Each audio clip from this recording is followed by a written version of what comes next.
Bonjour à toutes et à tous. Après plusieurs mois sans vidéo de chasse sous-marine sur ma chaîne, j'ai aujourd'hui eu l'occasion de vous montrer les images de ma première sortie qui a fonctionné de chasse sous-marine de l'année. Donc avec un pote à moi, on est allé se mettre à l'eau très tôt le matin, vers 7 heures, histoire de profiter d'une marée montante et essayer de pêcher des crustacés et du poisson. Donc comme vous pouvez le voir, l'eau est vraiment plutôt claire, malgré le fait qu'il n'y avait pas beaucoup de soleil étant donné qu'on était tôt le matin. Mais on a quand même eu l'occasion de voir beaucoup de vie, vous allez le voir dans cette vidéo.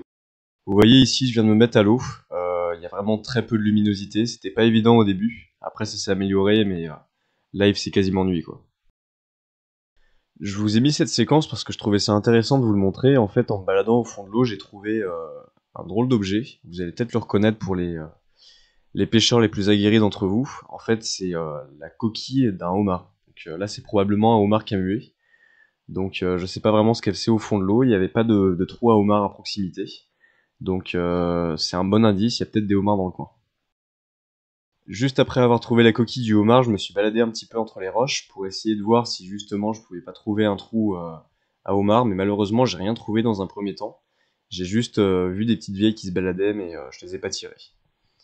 Juste après, j'ai commencé à voir qu'il y avait pas mal de crustacés au fond de l'eau, notamment des araignées. Donc là, vous voyez, je descends et on a une petite araignée. Donc j'ai quand même contrôlé, voir si elle faisait la taille, mais elle était vraiment trop petite. Donc je l'ai remise directement à l'eau en espérant en trouver d'autres. Et vous allez voir, j'en ai trouvé pas mal des araignées ce jour-là. Et vous voyez, juste après, je tombe sur une nouvelle araignée. Donc celle-ci espérait être parfaitement camouflée entre les algues, mais comme j'ai l'œil, je l'ai vue. J'ai vu les petites pattes oranges qui dépassaient. Donc celle-ci a l'air de faire la taille, je l'ai prise, et juste après l'avoir mesurée, j'ai pu remarquer qu'elle faisait bien la taille, donc c'était bon. À cette saison, on a beaucoup d'araignées là où j'habite. Elles sont arrivées il y a quelques semaines sur la presqu'île de Quiberon, et comme j'habite à proximité, 2 ou 3 jours après, on en avait partout sur la côte. J'ai fait des sorties 2 à 3 semaines avant la sortie de cette vidéo, mais en fait l'eau était beaucoup trop trouble, et même si j'ai pêché des choses, c'était pas forcément intéressant que je vous le montre. Là aujourd'hui l'eau était claire, donc c'était intéressant pour moi de partager ces images. Là vous voyez, il y a une araignée qui a essayé de me pincer, j'ai trouvé ça drôle.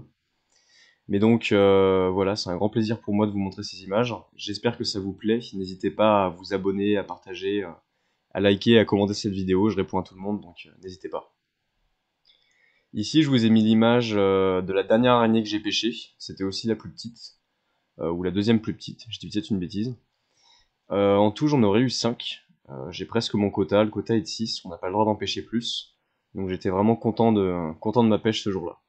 Ici, vous avez les images de mon fameux pote qui a chopé une grosse araignée. C'était la plus grosse en fait. Il en a eu qu'une seule qui faisait la taille et elle était vraiment balèze, donc bravo à lui.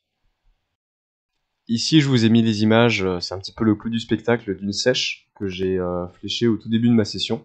En fait, elle essayait de se cacher derrière des algues et j'ai réussi à la distinguer même si elle était bien camouflée. Donc, comme elle faisait la taille, je l'ai tirée et vous voyez instantanément, elle lâche un jet d'encre pour se protéger, c'est un réflexe. Et elles blanchissent. En fait, les sèches, une fois qu'elles sont tuées, leur peau devient toute blanche. Et après, il faut bien planter le couteau pour les achever derrière les yeux pour éviter qu'elles souffrent. Voilà, j'espère que la vidéo vous a plu. Je vous dis à la prochaine pour de nouvelles vidéos. À bientôt.